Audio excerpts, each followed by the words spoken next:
Nag-staycation kami ng mga besties and iba pang mommy vloggers. Kilala niyo ba sila? Dito nga pala yan sa Casa Ferta. Syempre, kasama rin namin yung mga babies namin kasi magsa-celebrate din kami dito ng Halloween. Ang tagal na rin nga since last time nagkita-kita ang mga besties, kaya super excited si Kitty makita yung mga friends niya. Usually kami, kapag nag-outing, nagdadala talaga kami ng mga toys and mga books para busy yung mga kids. Talaga naman, my daughter so busy dito sa makeup set. Baka anak ni Mother Chineme yarn. Itong senior room nga pala yung ginawa naming play area ng mga kids. Tapos sa tabi niya, merong mini kitchen. Tapos sa tabi naman nun, yung bathroom and shower area and itong pool. Sa pansol nga lang pala to, kaya kahit gabi, hindi malamig yung water. And ayan, may jacuzzi pa. Tapos ito yung pinaka main kitchen. O diba, ang laki. Actually, malaki talaga yung place. Ito yung pinaka common or dining area nila. Up to 60 packs nga pala yung kasha. And meron din kasi silang 9 rooms. Tara, itutour ko kayo. Nasa second floor pala yung mga room. So, ito yung view kapag on the way ka na sa mga kwarto.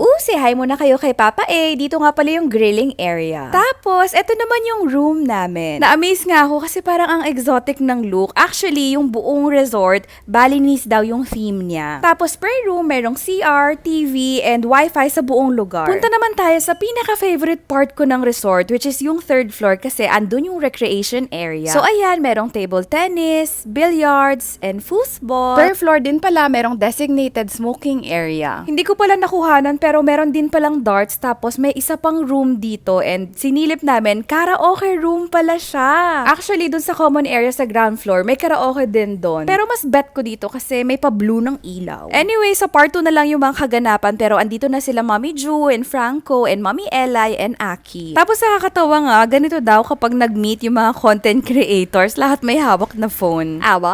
Ang gusto ko rin pala dito sa place na to is meron siyang parking area. Pet friendly din siya and aside sa mga rooms na nakikita nyo ngayon, meron din silang dorm for bigger groups. Actually, dalawa yung dorms nila tapos ito yung mas malaki. Meron din pala silang 24 hours guest service. So sa whole stay ninyo, merong pwedeng mag-assist sa inyo. So anyways, yung nakapag-settle down na yung everyone, nag-prepare na kami for dinner. Turn naman ni Daddy Rex mag-grill. Nagdala kasi kami ng food per family. So parang potluck ganon. May mga snacks din pala na nakalatag dun sa kitchen counter for everyone. After namin mag-dinner, nag-board games muna kami and more chika. After ng dinner, umakyat muna kami sa mga rooms namin, tapos nagpatulog muna ng mga bata. Since kami lang dalawa ni Daddy Chan ngayon, nag-swapsies kami, nagpalitan kami sa pagbantay kay Kitty. And nung nakatulog na si Kitty, ayan, syempre time naman ng mga mommies mag-bonding and magkwentuhan. Part 2 na lang para sa preparation ng Halloween and costume party and pag-trick or treat ng mga kids. Nag-shoot nga rin pala kami ng mga TikTok trends, so posted na yan sa mga accounts namin. Check nyo na lang. Ayun lamang. Abaw!